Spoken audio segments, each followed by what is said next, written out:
know, I'll tell you what makes him a great director. It's in his directing, he's always honest.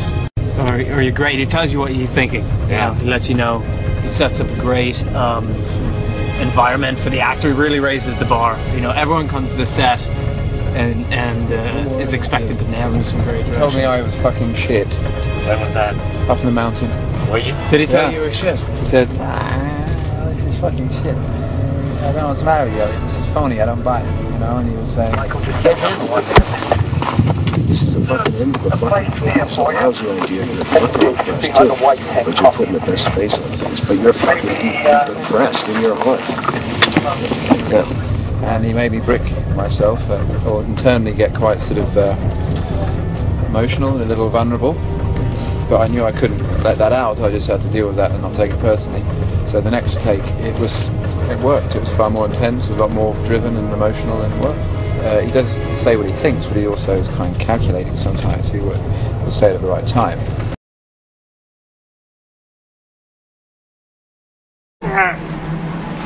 May the gods bless Alexander!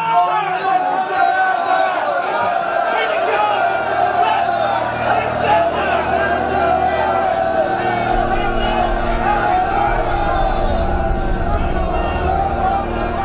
How do you two pick your projects exactly? Go for the cash. Yeah, you Jared. And go for location. I open up the first page. If I'm on that. I go to the last page. If I'm on that, I do it.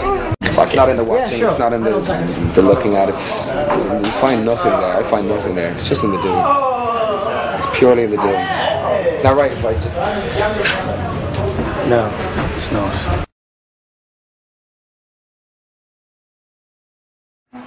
And of course, life is different.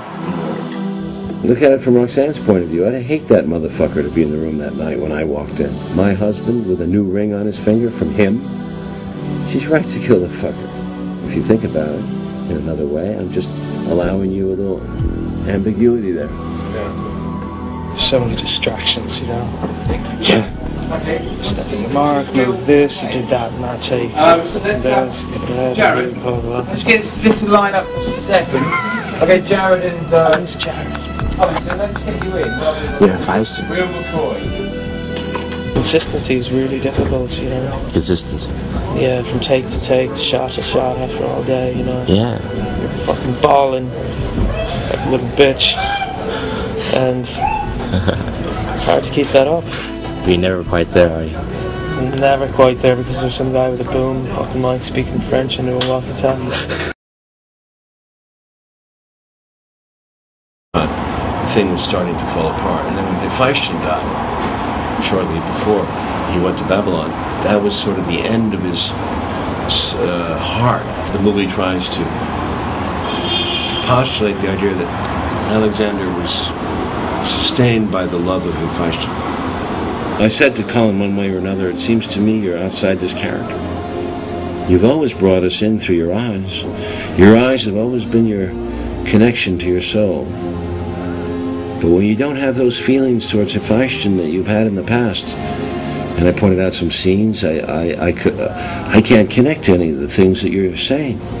It feels very florid and theatrical, and when I said it seems like you're outside yourself and numbed, he picked up on that right away, and he said, I'm not numb. It's just pain, misery, frustration, failure. Or they call it compromise on the set. Compromise. Bold.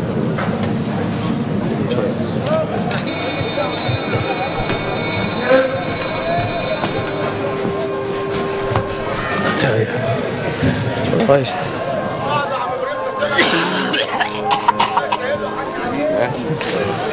Oh my fucking god.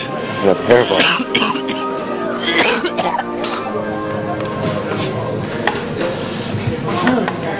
Never again, man. Romantic comedies from now on.